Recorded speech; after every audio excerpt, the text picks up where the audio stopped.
Good morning, guys. Welcome back for another video of Service Reset My Car. Today I'm going to show you how you can serve a tire pressure reset on Mercedes V-Class. We did some tire changes and you have to adjust the new value of the tire pressure into the dashboard again. Before we start, I want to mention our YouTube channel, Service Reset My Car. I'd appreciate it if you subscribe to our channel, give us support. And if you have any question, use the comment area and I'll get back to you as soon as possible. Okay, let's start with this one.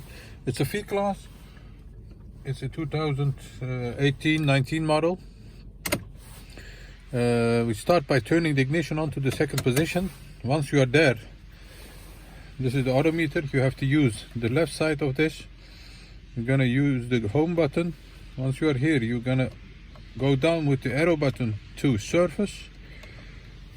Once here, okay, and then you see some surface indicators. You go to tire pressure. Once you are here, you can go down again and it says use current pressure as new reference value. That's what I need, and you have to confirm it. Okay, and now it says tire pressure monitor restarted, and you have to drive for about 5 minutes and the new pressure of the tires will get on the dashboard as soon as possible. Thanks for watching. See you next time with another video. Bye bye.